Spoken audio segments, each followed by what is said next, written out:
Hey guys, it's Beth. Did you know you have rights? The Constitution says you do. Welcome back to Pokemon, Renegade Platinum, Nuzlocke. I am still going slightly insane from the events of 2 episodes ago, forcing me to need to grind for,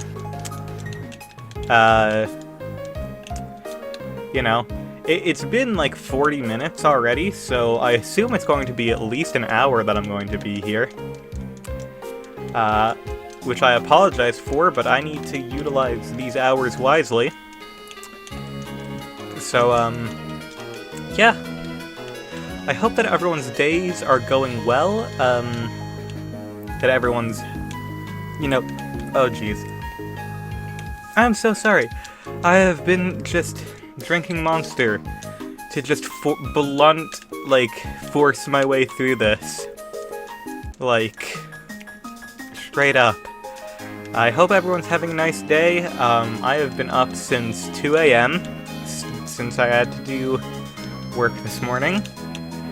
And yeah, I'm just surviving essentially and doing my best to do it. That's all I can do. Barry is getting close to level 30, which is good, which means that we'll be able to swap the experience share over onto Grip for us, and that will be great. That way we can start training up other things.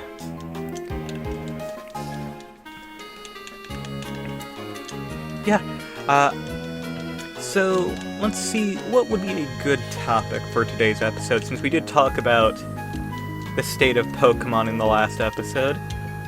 How about I talk about the state of Dragon Ball, since that's a bit of a weird one. Basically, Dragon Ball has been in this weird... Oh, Train Punch. 75, and that's 60. Well, I mean, I already have Mega Drain, which does that same job. You know what? I'm going to get rid of Spore. I might as well. I think that's fine. Oh, right, I need to swap off the thing.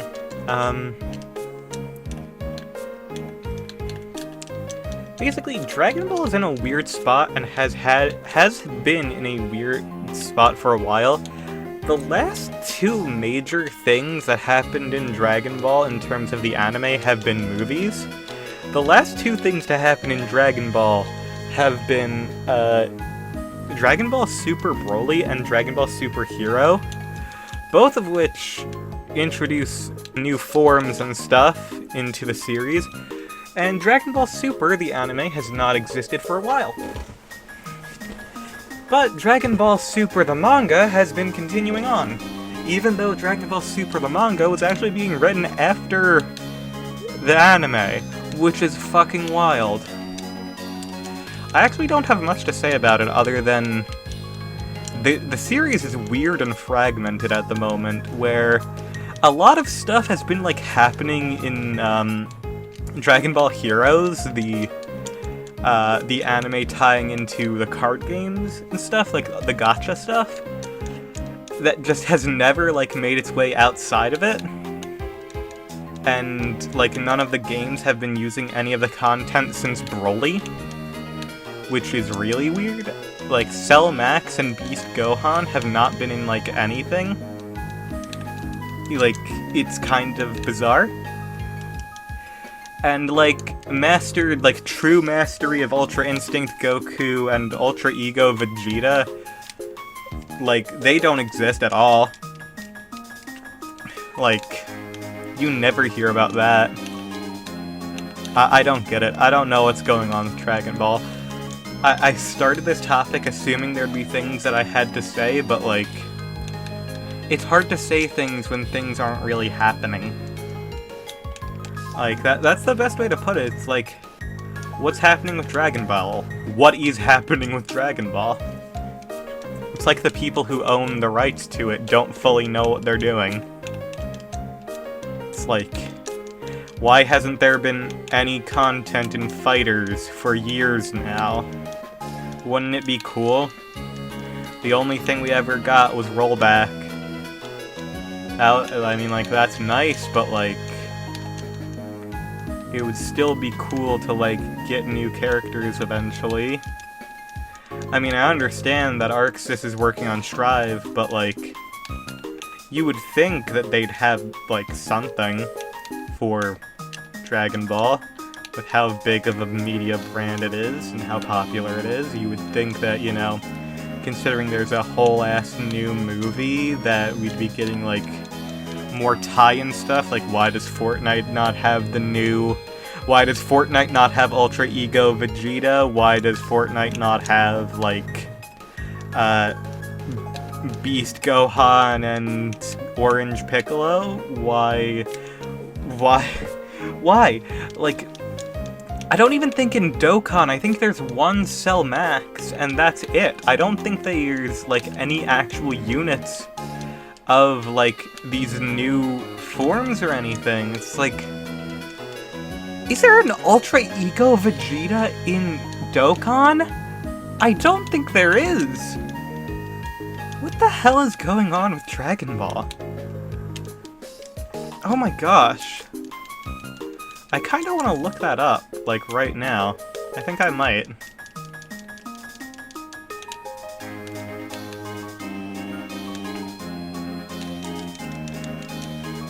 Hold on, let me just quickly... I run a Vegeta team, well, a Vegeta's family team. Hold on, Ultra Ego Vegeta Dokkan.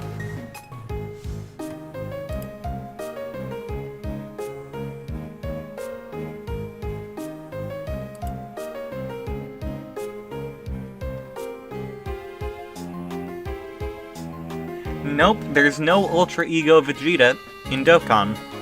What the fuck? That form's been in existence forever! I don't get it. Dragon Ball has been in a weird frickin' state. You would think that the gacha games that, you know, already, like, reuse, like, 5,000 different, like, any scene with a character is made into a card, you would think that they would use, like, these new forms, and some of them aren't even new anymore! Is this, like, a thing, like, they're waiting for the super anime to come back? Because if so, when's the anime coming back? It definitely doesn't seem like they're doing it, even. It's just so bizarre. I don't get it. I don't get it at all.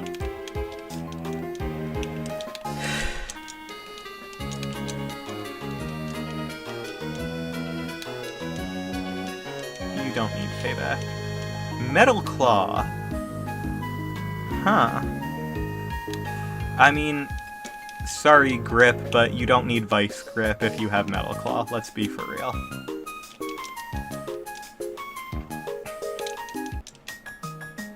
Okay, so we have now finished Ode. Ode is at level 30.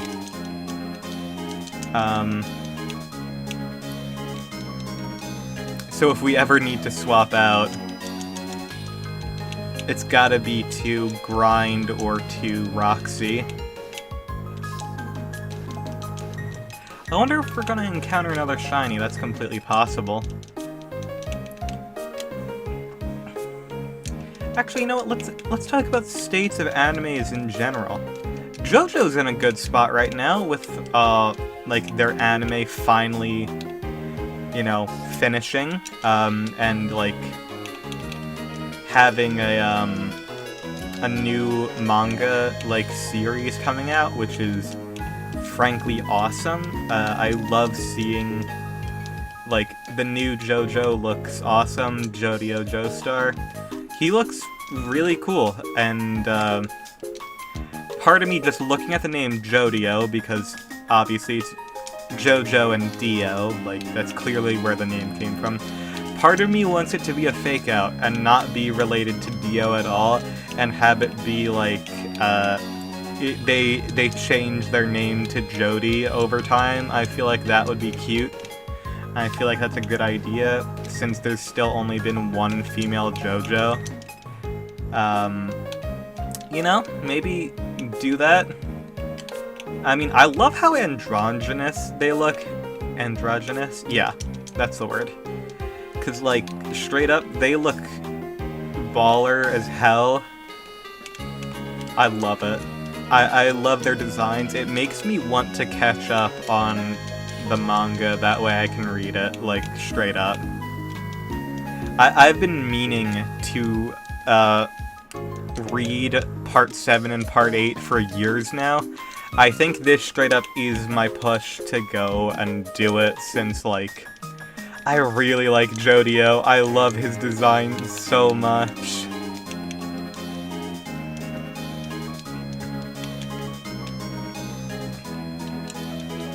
So funny.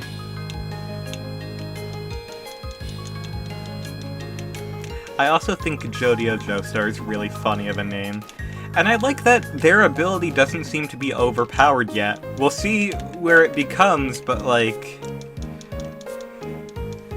You know, the best stands in JoJo being like, the stands of, like, the protagonist. Kinda lame. Like, I get it, it happens, but I kinda like when the main character of a part has kind of, like, not the most powerful ability in their part. Like, Jolene, like, Stone Free is definitely not the most powerful stand in that part. It's useful, but, like, obviously, like, I mean, even discounting, like, White Snake, Sea Moon, and Maiden Heaven, like, Foo Fighters and, frickin', like, Diver Down are infinitely stronger.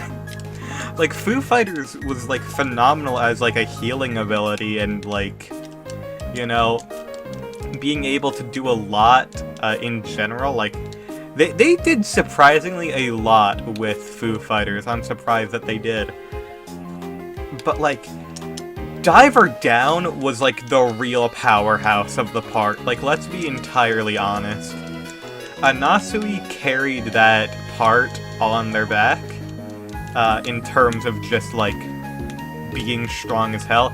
I mean, Weather Report also up there, but weather abilities are fucking busted in general. Like, look at fucking Storm from X-Men. Like, weather abilities are fucking overpowered. Like, let's not be wrong here.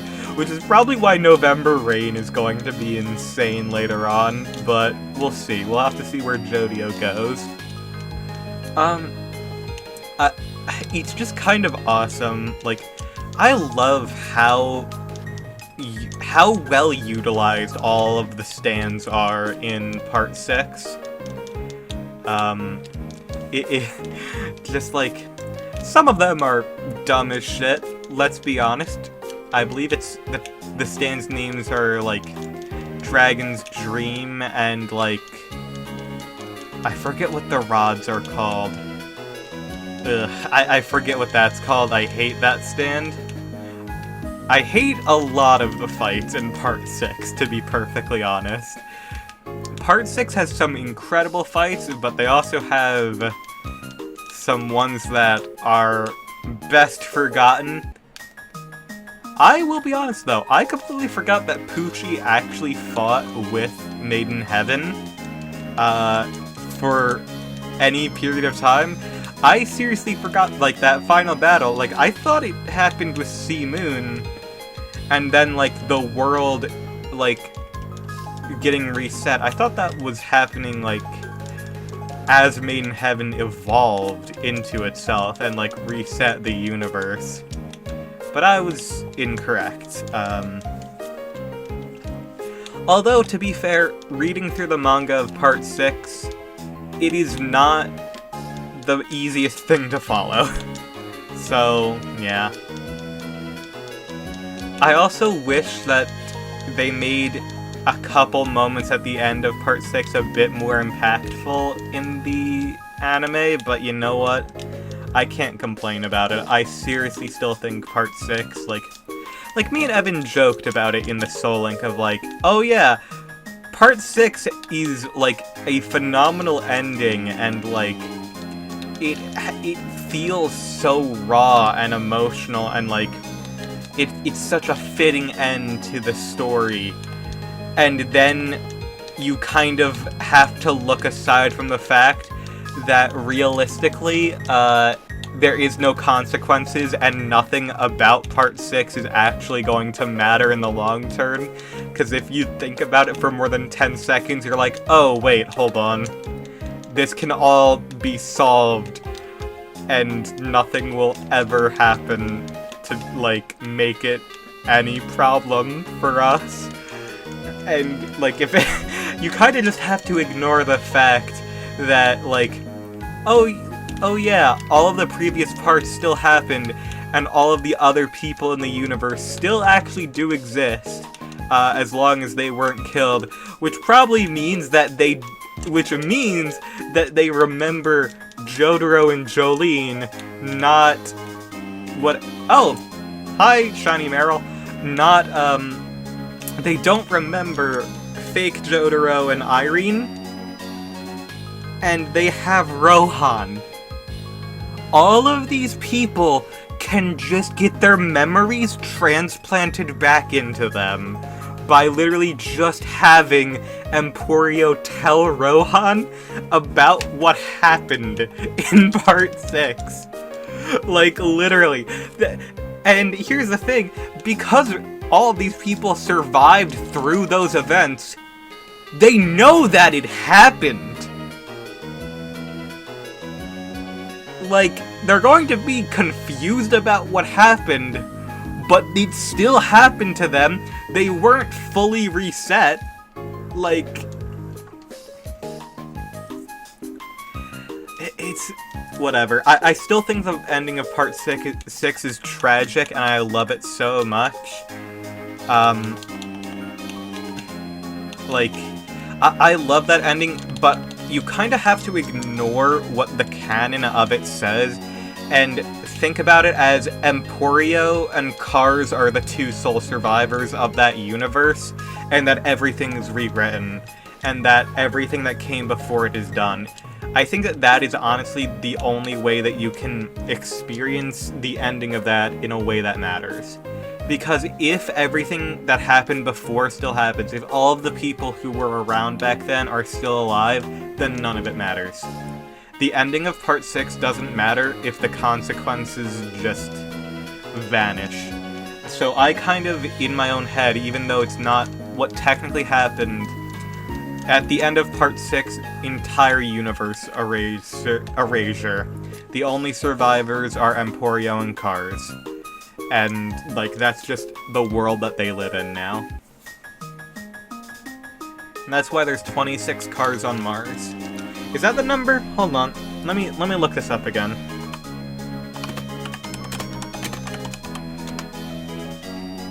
It's 36. 36 cars on Mars. Because, because George Joestar light novel, there are 36 different cars on Mars because the universe has been reset that many times.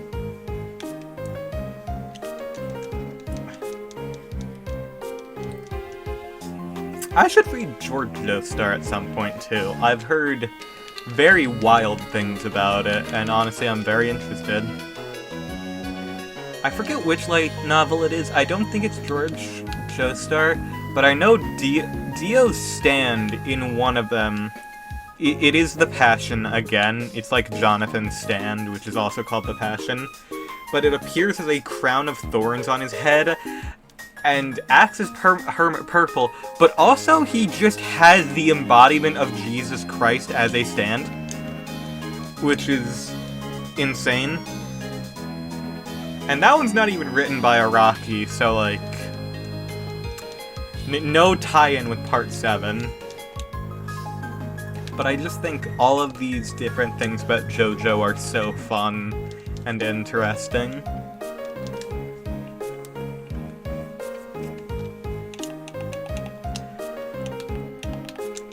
What is What's my favorite stand in JoJo? I think it has to be Heaven's Door. Heaven's Door is phenomenal.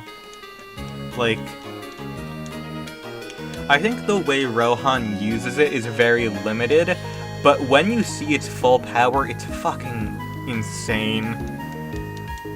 The fact, like, okay, Rohan versus Cheap Trick kind of shows that Rohan, like, and Heaven's Door either have the power of God or are God. Because what they did to Cheap Trick, by writing into them, I am going to burn in hell, what they either did was they damned someone to hell, which would mean they are acting as a god, or, and that hell already exists in that universe, or what it means is that they have become a god in their own right and have created a hell because of Cheap Trick.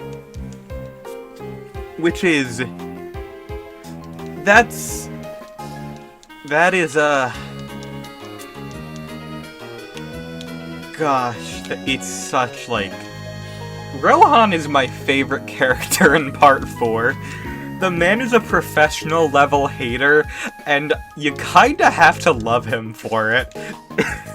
He is a professional hater, and is so fucking funny. I love Rohan. Part 4 is great, with an asterisk on it. Part 4 is great, except for the fact that it really... I wish it had a little bit more direction. But hey, it isn't as directionless as Part 8, from what I've heard, so... we'll have to see what Part 8 has in store for us when I eventually read it.